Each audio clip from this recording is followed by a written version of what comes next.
A jack of all trades is a master of none, but often better than a master of one. Most people hear the first half and think it's an insult. I've always heard it as a challenge. Ever since I was a child, I've been fascinated by people like Leonardo da Vinci. I didn't just admire him, I wanted to think like him, to live like him, to become that jack of all trades, no matter the field. If I stepped onto a sports field, I didn't want to play just one game. I wanted to master football, cricket, snooker, everything except hockey. Hockey and I had a complicated relationship. After several serious injuries, I had to step away from it. But even that taught me something. The desire to explore, to push boundaries, to try again in different arenas, never really leaves you. That urge to become a polymath doesn't come from ego. It comes from inspiration, from great minds like Benjamin Franklin. And I'm sure I'm not alone in this. Many of us secretly want to operate on a higher level, to understand more, to do more, to become more. I will be discussing 10 powerful ways that polymaths like Franklin and Leonardo applied in their lives, habits and principles you can start using right now. So let's get into it.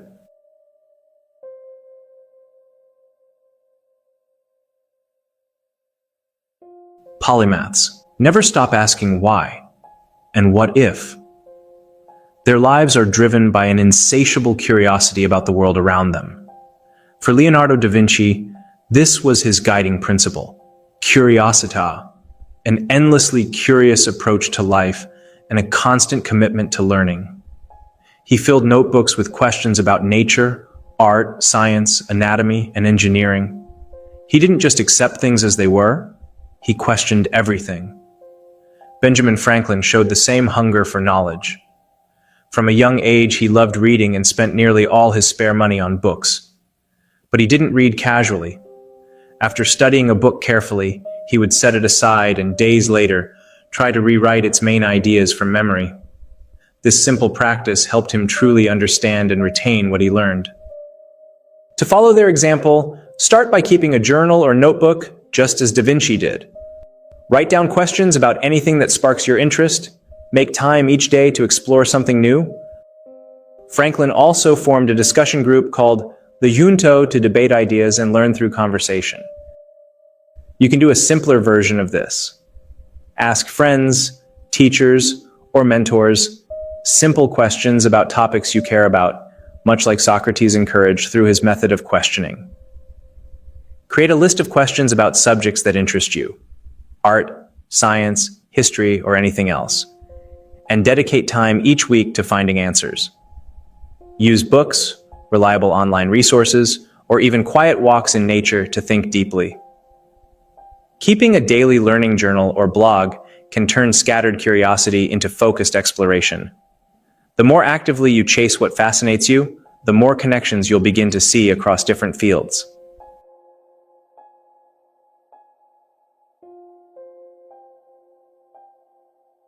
Polymaths don't just collect knowledge, they test it.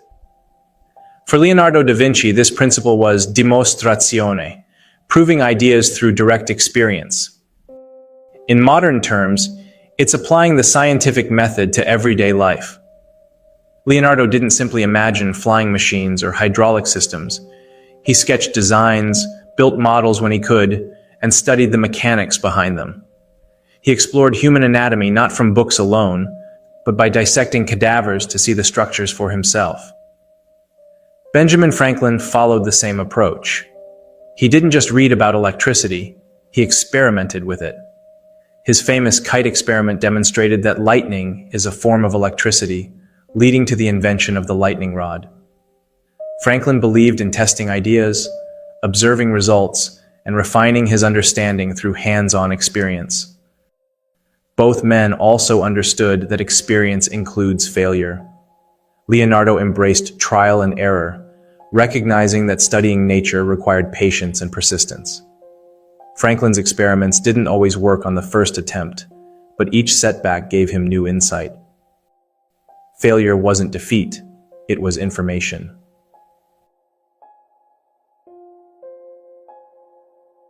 Polymaths don't just think deeply, they observe deeply. For Leonardo da Vinci, this principle was sensazione, the continuous refinement of the senses to enrich experience. His paintings carry extraordinary detail because he trained himself to truly see. He studied the play of light and shadow, the texture of skin, the movement of muscles, and the subtle expressions on faces. He listened carefully to conversations, to nature, even to the wind, constantly absorbing information from the world around him to fuel his creativity.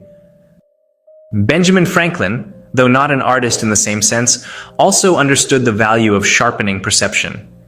He emphasized listening more than speaking, believing that knowledge is often gained through careful attention rather than constant talking. By observing and questioning thoughtfully, he gathered insight from the people and situations around him. To apply this principle, practice awareness in everyday life. Slow down. Take walks without distractions and notice the sounds, colors, textures, and patterns around you. Pay attention to small details, the way light hits a building, the rhythm of someone's voice, the structure of a leaf. Try simple sensory exercises.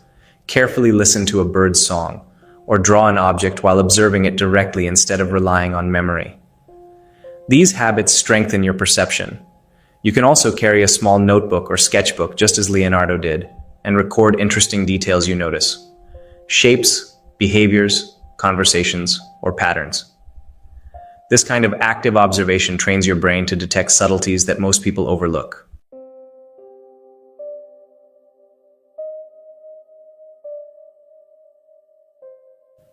Polymaths are not afraid of unanswered questions. They learn to live in the space between certainty and doubt. For Leonardo da Vinci, this principle was sfumato, a willingness to embrace ambiguity and paradox. The word itself means to evaporate like smoke, and it also describes his painting technique, where colors blend softly without harsh lines. In the same way, Leonardo allowed ideas to blend. When studying optics, anatomy, or flight, he did not expect simple black and white answers. He accepted complexity as part of truth. Benjamin Franklin practiced a similar kind of intellectual humility. After studying the teachings of Socrates, he consciously tried to speak with less certainty and ask more questions. Instead of declaring strong opinions, he adopted the posture of a humble inquirer. He understood that confidence without openness limits growth. To apply this principle, train yourself to delay judgment, especially on complex topics. When learning something new, explore different perspectives, even conflicting ones, before forming a conclusion. Sit with the uncertainty instead of rushing to resolve it. Write down thoughts that begin with "I wonder." Discuss ideas with others, not to win arguments, but to expand your understanding.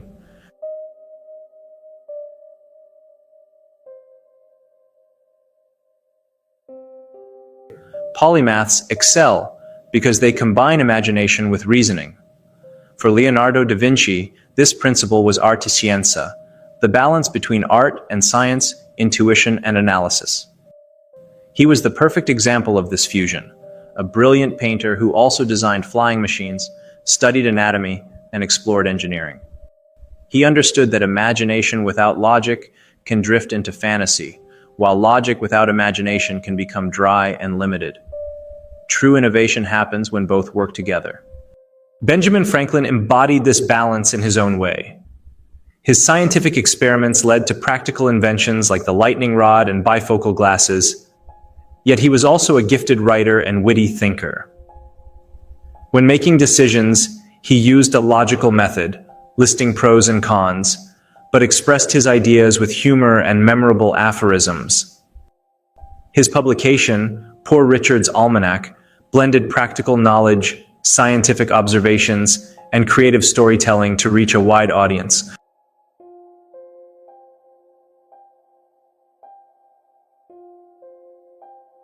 The mind and body are deeply connected. For Leonardo da Vinci, corporalita meant maintaining a healthy, coordinated body to support a sharp and creative mind. Leonardo studied muscle anatomy to improve his figure drawings, and even trained in fencing and knife work to understand movement. He recognized that a fatigued body limits mental performance. Physical strength fuels mental clarity and innovation. Benjamin Franklin followed a similar philosophy.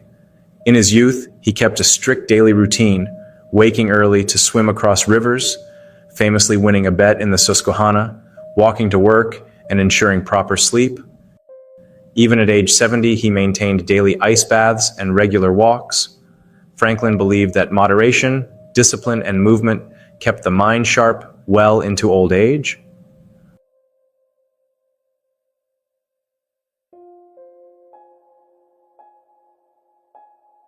Polymaths don't just learn isolated facts, they see how things connect. For Leonardo da Vinci, cognizione meant recognizing the interconnectedness of all knowledge. He thought in systems, drawing connections between water flow, planetary motion, and human anatomy. His famous Vitruvian Man combines human anatomy with geometry, showing the harmony between people, mathematics, and art. Benjamin Franklin also made these connections.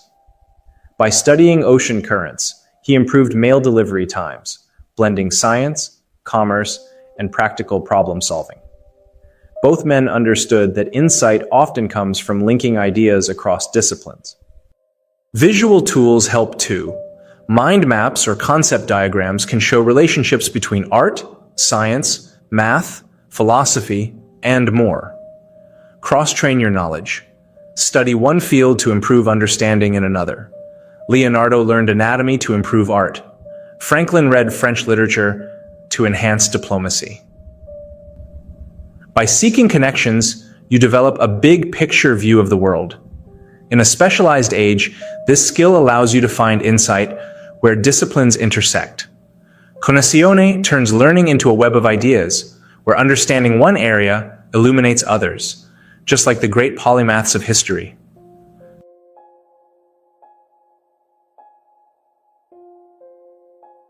Great learners don't just review information passively, they actively reconstruct it. Benjamin Franklin used this method extensively. As a young man, he would copy essays and articles, then set them aside and rewrite them from memory. This forced him to engage deeply with the material, revealing gaps in his understanding. He often reformulated ideas in his own words, sometimes even turning them into Socratic-style dialogues, effectively using memory to teach himself. You can apply this technique by closing a book or article and summarizing it from memory. Write down everything you recall, then check against the source to see what you missed. This strengthens retention and highlights areas for review. Another approach is to teach or discuss concepts aloud. Franklin would invent characters to argue ideas on paper. You can do something similar by explaining a topic to a friend, an imaginary student, or even yourself. Asking and answering questions helps reconstruct knowledge actively.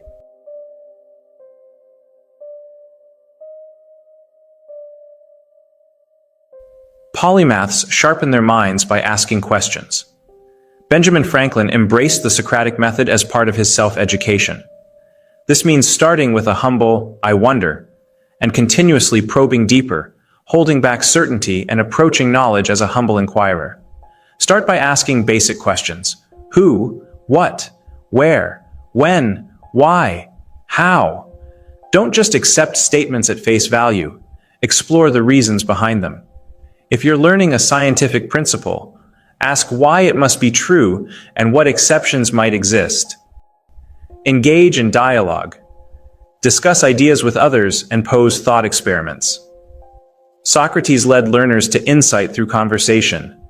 You can do the same by explaining concepts and having someone challenge you with questions. Embrace the idea of, "I don't know."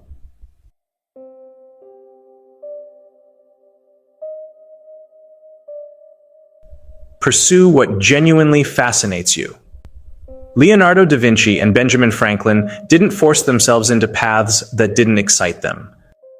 Franklin, for instance, left the ministry because he had no interest in it, and instead devoted himself to printing, science, and politics, fields he was passionate about. Da Vinci chose an apprenticeship in painting simply because he loved to draw. Explore freely. Let intrinsic curiosity guide you into areas that interest you: philosophy, coding, art, music, or mechanics. This natural motivation makes learning more engaging and memorable. Avoid tunnel vision. Even if you have a main focus, make room for side interests. Franklin was a writer who became a scientist. Da Vinci was an inventor who also wrote poetry. So I will end the video by saying this: be like them.